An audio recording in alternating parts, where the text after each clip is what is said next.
It seems Japan is being really picky about who they're letting back in. It kind of sucks because Japan is an amazing country with an amazing culture. Mostly. For example, one of the many delicious things I had while I was there was this awesome Japanese Wagyu Bento I had on the train to Mount Fuji. And that is what we are recreating for today's episode. God, my mouth is watering so much I can't say my lines properly.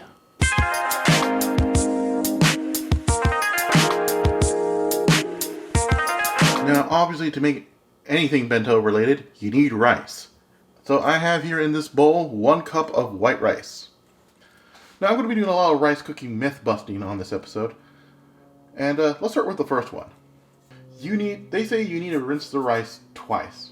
False. I don't know what brand of rice you're using, but the goal is to rinse the rice until the water is clear. Here's how many times you're actually going to have to do it, at least for me.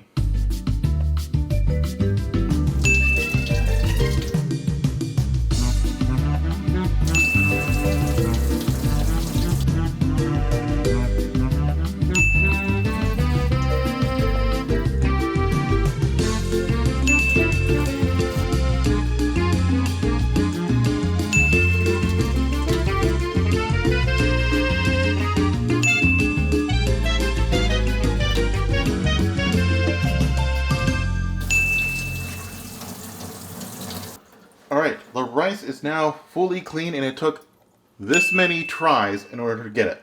On to the next step. Alright, with our rice rinsed, let's get to cooking. Now you can cook this in a pot over a stove, but I prefer a rice cooker. You don't have to get one of those super fancy high-tech Japanese ones. You know, something basic like this will do. Also, I'm trying to get on Uncle Roger's good side after making that really lame pho video last year. Hi. So let's add our rice to the cooker. Now let's add water. How much water?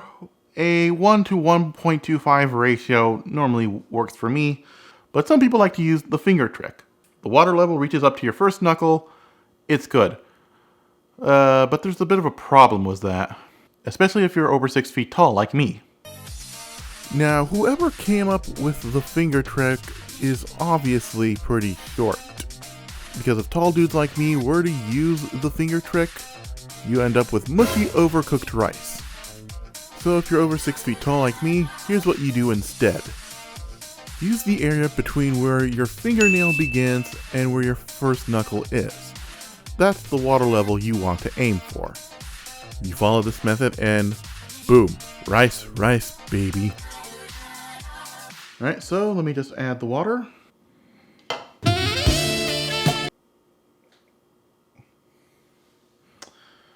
Alright, that'll do it. Slap on the lid. And let it cook. Oh, another thing about the bento I had, it came with a little bottle of sauce. So that's what we're going to make. Now to a cup, add a 1/4 cup of sake. And another 1/4 cup of mirin. Add our liquid to a small saucepan. Set it to a boil and cook out the alcohol.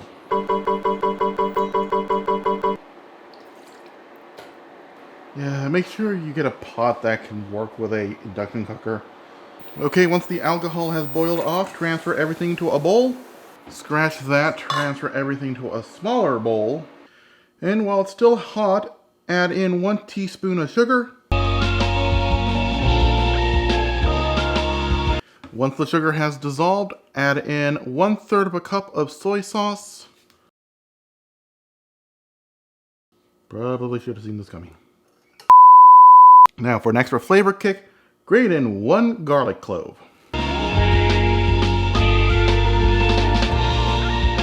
Grab yourself a little squeeze bottle for the sauce. Now how do you get the sauce into the bottle?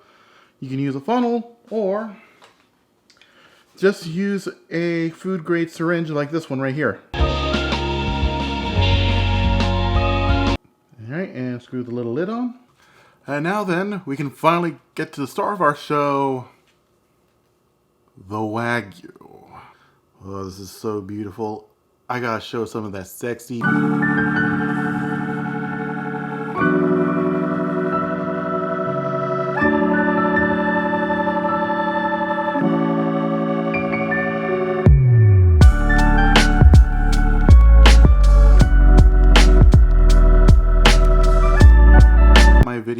Joshua Weissman style B-roll.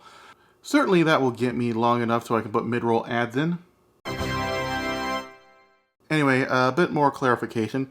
This is not A5 Wagyu. This is American Wagyu. It's not as marbled or as delicious as the real thing, but it's pretty damn close. Not to mention affordable. This whole thing's about $22. So I have here on the stove a pan, and we'll set that over medium-high heat. And here's what's awesome about Wagyu. It's so fatty, I don't have to put any cooking oil in the pan. Once it's hot enough, just lay it down in there. Oh, and make sure they're nice and thinly cut.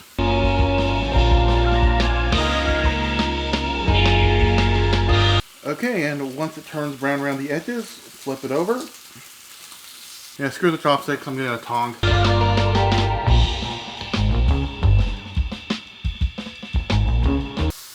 Oh, let me turn on the hood. And once you flip them, give them another minute to cook. Then transfer it to a plate once it's done cooking. Now we can finally assemble our bento box. And I got a nice reusable bento box right here. Link in the description if you want one. Let's give the sauce its own little compartment right here.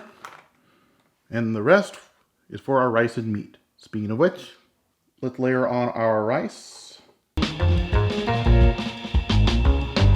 Pat it down nice and flat like this. Now let's layer on our meat.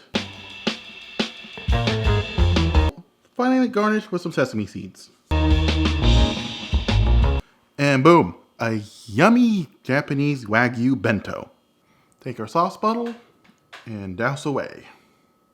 Now to make this truly authentic, I need to eat this on the train. So, let's see, I gotta take bus number 171 to the corner of Brookhurst and Lakewood.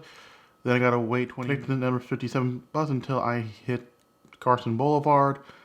When I hit Carson Boulevard, connect to and I should end up at Union Station at around 8:55 p.m.